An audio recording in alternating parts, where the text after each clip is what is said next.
Vous allez voir le dernier Face à Face, un western italo-espagnol réalisé en 1967 par Sergio Solima.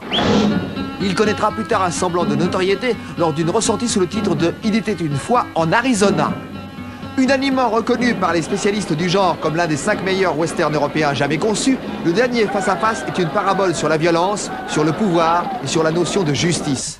En 1967, le genre qui est né au tout début de la décennie est maintenant adulte. Nombre d'indéniables chefs-d'œuvre ont déjà vu le jour, sous la direction des maîtres Sergio Leone et Sergio Corbucci. Solima va tout naturellement trouver sa place au sein du triumvirat des fabuleux Sergio.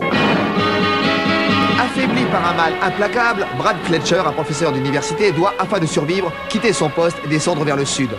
Pris en otage par le légendaire hors-la-loi Beauregard Bennett, chef de la célèbre Horde sauvage, il sauve la vie de ce dernier et, fasciné par le mal et la violence, Brad s'attache à ses pas. Une étrange amitié naît entre le sage professeur et le desperado, et les destins des deux hommes vont s'enchevêtrer jusqu'au tragique face-à-face final. Tous les ingrédients qui ont fait le succès des films de Sergio Leone sont là. Une interprétation hors classe, la magie de la musique signée Morricone, les décors sauvages du sud de l'Espagne, mais surtout un sujet très fort, une histoire captivante. Sergio Solima fut d'abord journaliste et critique de cinéma. Avant de devenir scénariste, on lui doit un nombre important de scripts de films d'aventure comme La Fureur d'Hercule, Le Secret de l'épervier noir, Les 10 gladiateurs ou Goliath contre les géants.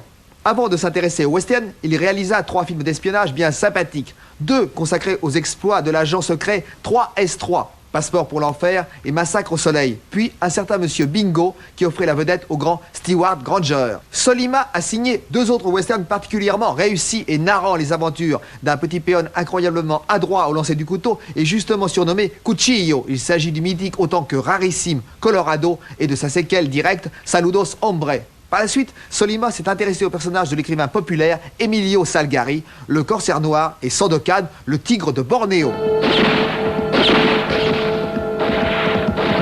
La vedette du film, c'est le grand Gian Maria Volonté, comédien rendu mondialement célèbre par ses personnages de Mexicains cruels dans les westerns de Sergio Leone pour une poignée de dollars et son prolongement et pour quelques dollars de plus. Cette même année 67, Volonté, qui très vite ne va plus paraître que dans des films militants, accepte également d'incarner le merveilleux personnage du révolutionnaire El Chuncho dans le chef-d'œuvre absolu de Damiano Damiani.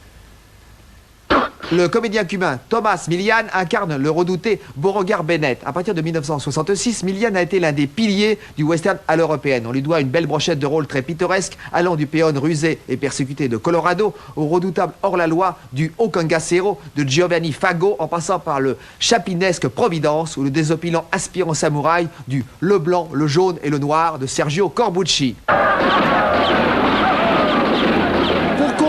Précisons aux inconditionnels du film que la version originale italienne comporte 15 minutes de plus. Joli cadeau, non ?